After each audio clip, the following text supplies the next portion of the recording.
Eu costumo dizer que existem histórias que o tempo não apaga. São os relatos que me chegam de todos os cantos desse nosso Brasil. Muitos vêm até a minha fogueira para contar seus causos, nas noites de quarta, mas nem todos podem fazer essa jornada. Por isso, eles me escrevem. Meu nome é Jonas Meia Face, e sou eu o guardião desses sussurros. Hoje, a poeira da estrada me trouxe 4 histórias que merecem ser ouvidas.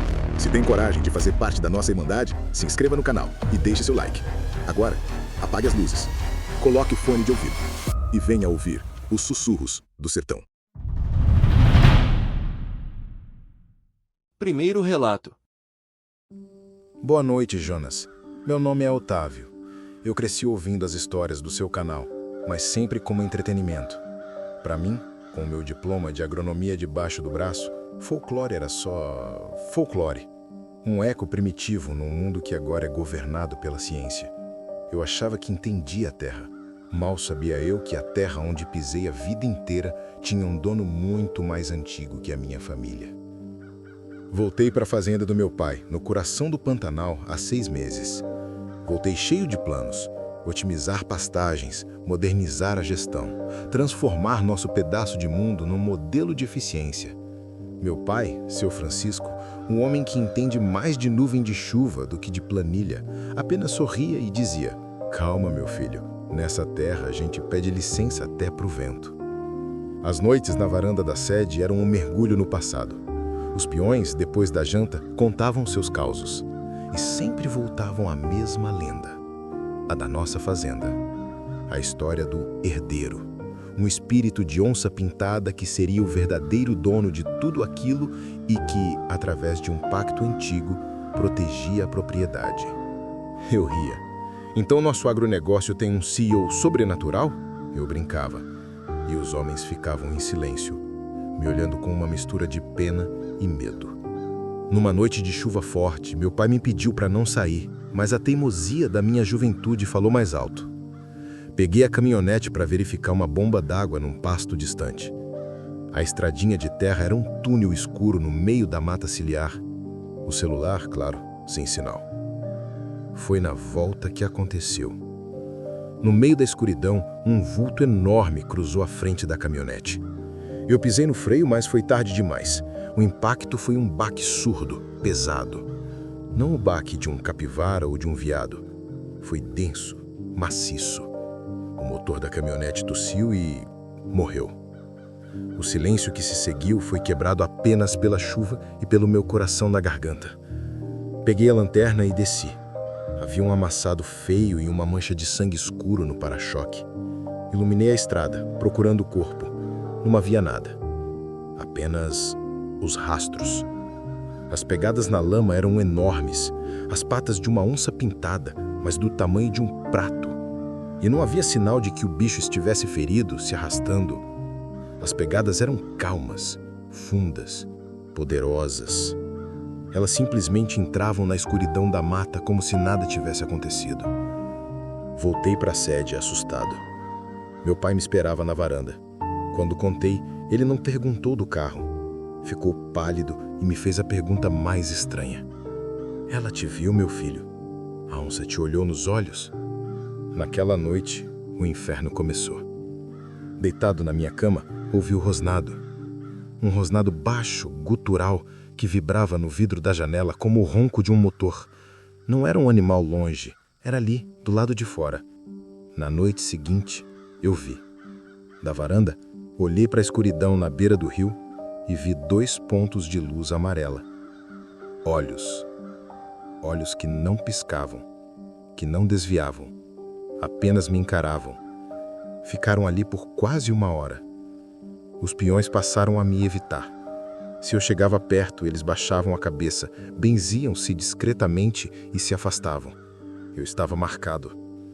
Após uma semana de tormento, sem dormir e com uma arma debaixo do travesseiro, eu confrontei meu pai. Exigiu uma resposta. Ele, com o rosto envelhecido 10 anos, me levou a seu escritório e me contou a verdade. Nossa família não é dona desta terra, Otávio. Nós somos a sua parceira. Ele me contou que meu bisavô, o primeiro a chegar aqui, encontrou a terra protegida por um espírito poderoso, o herdeiro. Para poder prosperar, ele fez um pacto. O espírito jaguar protegeria a fazenda e o rebanho de todas as pragas, secas, doenças, incêndios. Em troca, o patriarca da família serviria como sua âncora no mundo dos homens, um guardião humano, ligado a ele pelo sangue e pela terra. Eu estou velho, meu filho. Minha força está se esvaindo. E o herdeiro sente isso. Ele está inquieto. Ele precisa de um parceiro novo, forte, para continuar o pacto. Meu queixo caiu. O atropelamento? Eu sussurrei. Não foi um acidente. Foi uma apresentação. Um batismo de sangue. Ele estava te testando, te cheirando, te reconhecendo como o próximo da linhagem. Ele não está te caçando para te matar. Ele está te chamando para assumir o seu lugar. Eu era o herdeiro. Não da fazenda, mas da maldição. Ou da bênção. Meu pai me disse uma escolha. Eu podia recusar e fugir, mas o pacto seria quebrado. A proteção do herdeiro se transformaria em fúria, e a fazenda que minha família construiu por um século secaria e morreria. Ou eu podia aceitar e me tornar um novo guardião. Nesse momento, enquanto conto essa história, estou parado na varanda, olhando para a escuridão. Não há mais medo em mim, apenas uma estranha certeza. Meu diploma, minha ciência, não valem nada aqui. Minha verdadeira herança está lá fora, na mata, me esperando. Meu pai me deu uma escolha, mas não há escolha. A gente não foge do próprio sangue. Lá fora, na escuridão, meu sócio espera. E eu sei que preciso ir até lá não como um homem com medo de uma onça, mas como um herdeiro indo ao encontro do seu reino. E eu me pergunto, quanto de mim restará quando a parceria for selada? Chegamos a um ponto crucial, e se você continua aqui é porque a escuridão também te atrai. Antes de prosseguirmos, junte-se ao nosso círculo, inscreva-se para não se perder nas sombras, deixe seu like como um sinal de coragem e compartilhe para que mais almas curiosas encontrem este caminho. Podemos continuar? Escreva nos comentários de onde você está ouvindo e vamos para o próximo relato. Segundo relato. Boa noite, seu Jonas. Meu nome é Almir. Rodo de táxi nessa Salvador há mais de 20 anos. Já carreguei de tudo nesse meu carro. Turista perdido, gente indo pra festa, gente voltando de velório. Já vi de tudo nessa cidade. Ou pelo menos, achava que via. Até a noite em que dei carona para uma alma penada. Era uma quinta-feira, noite de pouca chuva e pouco movimento. Eu estava perto da colina sagrada, pensando em encerrar a noite, quando vi a moça acenando na base da ladeira do Bonfim. Ela era linda, jovem, uns 19, 20 anos, loira, com a pele branca como a espuma do mar e usando um vestido branco simples que parecia frio demais para a umidade da noite. Mas o que me marcou foram os olhos. Eram de uma tristeza que parecia não caber no rosto dela. Ela entrou no banco de trás e não disse uma palavra. Apenas me estendeu um pedaço de papel com o endereço escrito numa letra caprichada, lá no bairro de Santo Antônio, além do Carmo. Boa noite, eu disse, tentando ser gentil. Ela não respondeu, apenas ficou olhando pela janela. Comecei a dirigir pelas ladeiras de paralelepípedo. O silêncio dentro do carro era pesado. Liguei o rádio baixo, mas a música parecia incomodar, então desliguei. Eu comecei a sentir um frio que vinha do banco de trás, que arrepiava a nuca. Olhei o ar-condicionado, estava desligado. Tentei olhar para ela pelo retrovisor, mas a imagem dela era estranha, embaçada. Desviei o olhar, culpando a luz fraca dos postes. Chegamos ao endereço. Um casarrão antigo, bonito, bem cuidado. Parei o carro e anunciei o valor da corrida. Foi quando ela falou pela primeira vez. A voz dela era um sussurro, como o som do vento passando por uma fresta. Moço, me desculpe, eu esqueci a minha carteira lá dentro. O senhor pode esperar só um minuto enquanto eu peço dinheiro ao meu pai? É bem rápido. É um pedido comum. Eu concordei. Ela desceu do carro e caminhou em direção ao portão. Eu a vi passar pelo portão e subir os degraus até a porta. Eu pisquei e, quando abri os olhos, a porta estava fechada. Ela parecia ter atravessado a madeira. Cansaço, pensei. Tô vendo coisa. E eu esperei. 5 minutos, 10, 20, nada. Já irritado, pensando em levar o calote, desci do carro e toquei a campainha. Demorou um pouco e um senhor de idade, de pijama e com o rosto amassado de sono e de tristeza, abriu a porta. "Pois não?" ele perguntou. Me desculpe o incômodo a essa hora." Eu comecei já ensaiando a reclamação. "Mas eu trouxe sua filha, uma moça loira de vestido branco.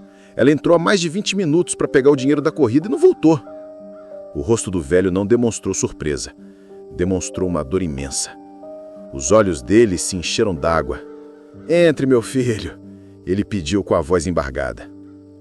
Sem entender, eu entrei. A sala era arrumada, cheia de móveis antigos. E na parede principal havia um retrato grande, pintado a óleo. Era a minha passageira. "Essa é a moça?" o velho perguntou, apontando para a pintura. Meu coração falhou uma batida. Era ela. O mesmo rosto, os mesmos olhos tristes. "Essa é a minha filha, Lúcia," o velho disse, já chorando abertamente. "E hoje faz exatamente 10 anos que ela morreu num acidente de carro, naquele mesmo trecho da estrada do Bonfim, onde o senhor a encontrou." O chão da sala pareceu sumir sobre meus pés.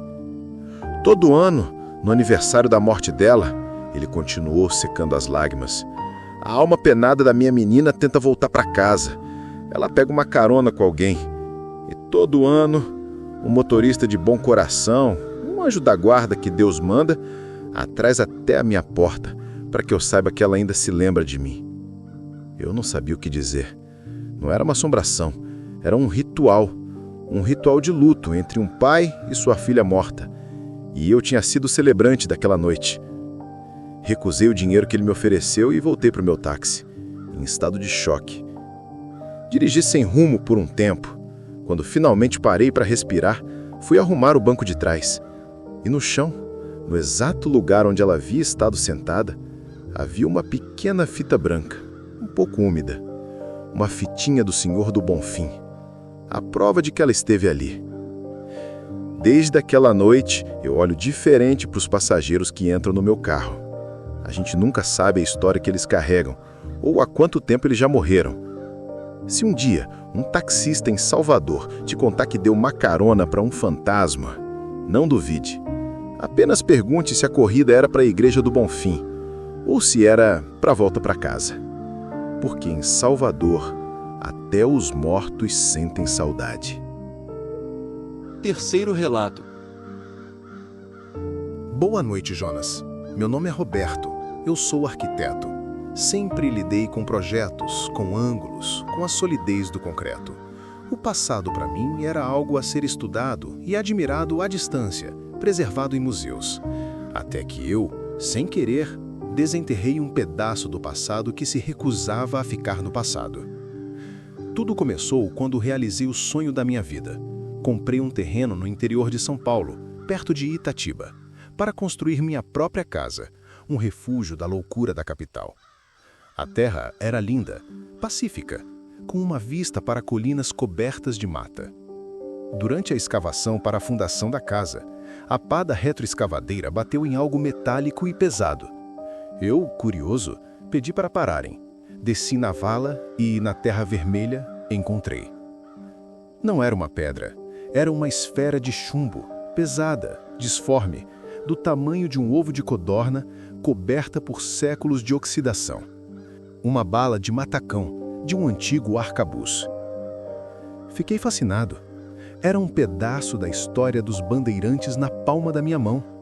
Limpei-a com cuidado e a coloquei em um lugar de honra na lareira da pequena cabana que eu usava enquanto a casa principal era construída.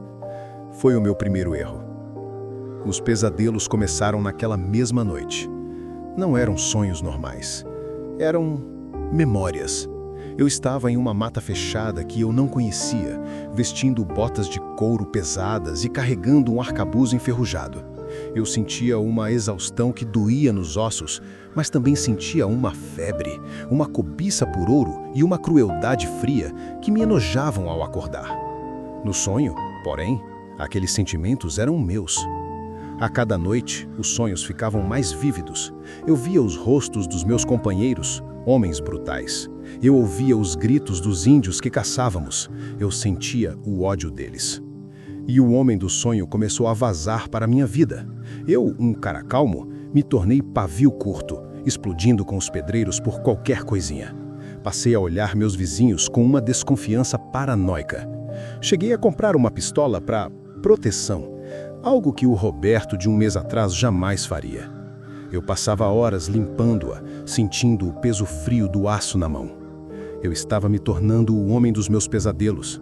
Comecei a conectar tudo à bala de chumbo na lareira. Ela parecia me observar. Levei-a a um historiador em uma cidade próxima. Ele a examinou com uma lupa, fascinado. É autêntica, do século XVII, sem dúvida. Ele disse. Mas o mais curioso, ele continuou virando a peça na luz, é que ela nunca foi disparada. Ele me explicou que não havia as marcas do cano da arma, nem sinal de impacto. Era uma bala virgem. Vendo meu rosto pálido, ele me contou um causo da região. A lenda de um capitão bandeirante, o mais cruel deles, chamado Borba Gato. Não aquele da estátua, outro. Ele estava prestes a liderar um massacre contra uma aldeia indígena pacífica, quando um velho pajé o amaldiçoou. O pajé não amaldiçoou o homem, mas sim a sua primeira bala. Ele prendeu o espírito e a intenção assassina do capitão dentro daquele pedaço de chumbo um instante antes de ele dar o tiro. Naquele momento, na sala empoeirada do historiador, eu entendi o horror. A bala não era um objeto assombrado que transmitia memórias. Ela era um receptáculo de intenção não cumprida.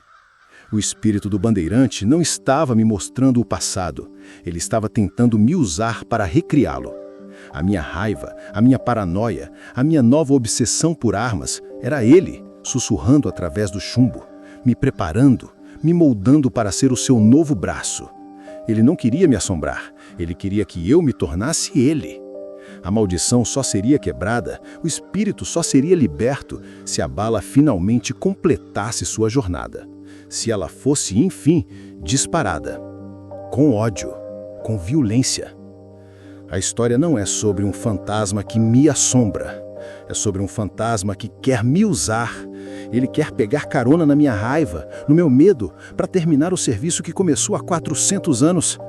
Eu voltei para casa, peguei a bala com uma pinça e a joguei no fundo de um rio. Mas eu não sei se adiantou.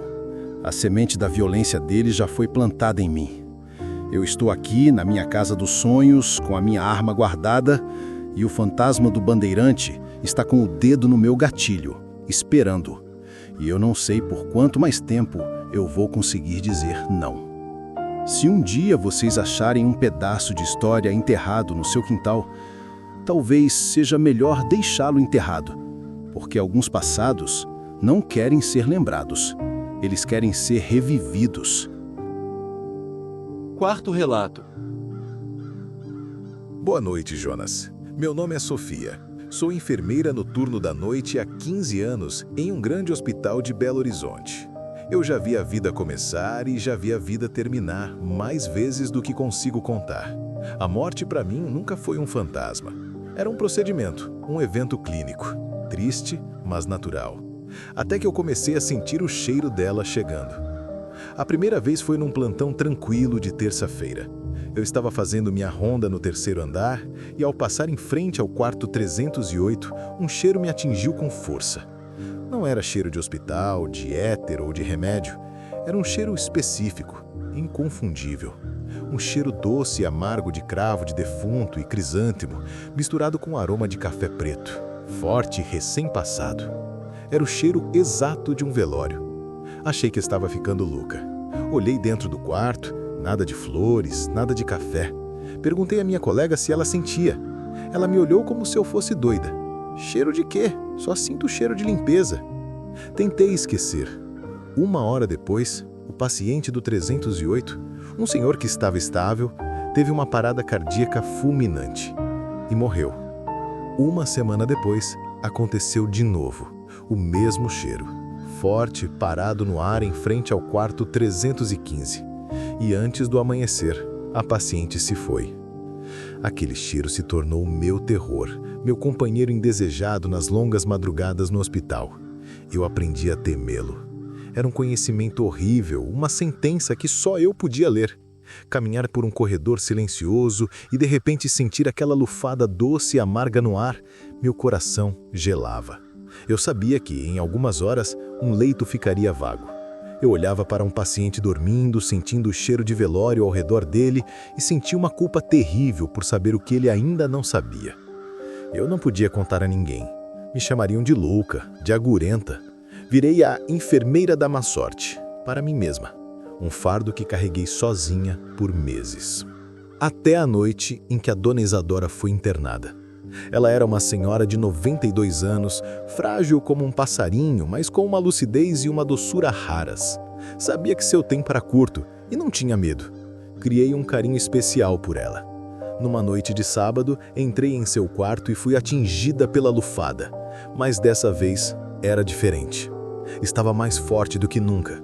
O quarto inteiro estava impregnado com o cheiro de flores de velório e de café forte. Meu coração afundou. Era a noite dela. Preparei sua medicação com os olhos marejados.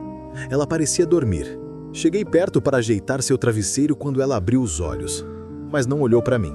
Olhou para o canto vazio do quarto, ao lado da janela. E ela sorriu. Um sorriso genuíno, lindo, de pura felicidade.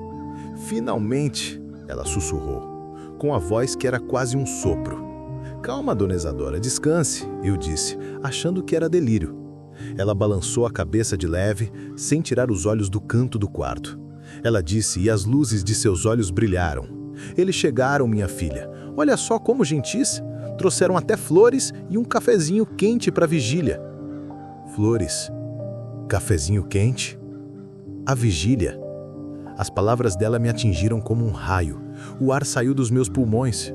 Olhei para o canto vazio do quarto. Eu não via nada, mas eu sentia o cheiro. E pela primeira vez, eu entendi. Eu não estava sentindo o cheiro abstrato da morte. Eu estava sentindo o cheiro de coisas reais e espectrais. Os espíritos dos entes queridos que já se foram, eles vêm buscar os nossos. E eles não vêm de mãos vazias. Eles trazem oferendas, os confortos de um velório, para acalmar a alma que está partindo. Trazem as flores para perfumar a passagem, o café para aquecer a longa vigília. Meu dom terrível não era sentir o cheiro da morte, era ter o olfato sensível o suficiente para sentir os cheiros do outro lado. Eu não era uma mensageira da desgraça, eu era apenas uma testemunha dos rituais de boas-vindas do além. Dona Isadora faleceu minutos depois, ainda com aquele sorriso sereno no rosto, olhando para seus visitantes invisíveis. A gente tem tanto medo da morte, a gente vê ela como um fim solitário, frio. Mas se a gente estiver errado? Eu ainda trabalho no mesmo hospital e ainda sinto o cheiro de velório de vez em quando. Mas o meu medo se foi. Hoje, quando eu sinto o cheiro de flores e café num corredor escuro, eu não sinto pavor. Eu sinto respeito. Eu sei que o paciente não está sozinho. Eu sei que as visitas chegaram e o meu único trabalho é ficar em silêncio, para não atrapalhar a despedida. Aqui no canal, todo domingo você mergulha em novos relatos sobrenaturais, lendas assustadoras e mistérios do interior do Brasil. Se você tem um relato sobrenatural, envie pra gente. Sua história pode ser contada aqui, nos Sussurros do Sertão. Inscreva-se, curta e ative o sininho. E lembre-se, no sertão, até o vento pode carregar uma voz. E se esse vídeo te prendeu até aqui, deixa o like. Isso mostra pra gente que você quer mais histórias sombrias e ajuda o canal a continuar crescendo. Nos vemos no próximo relato. Ou será que você já está sendo observado?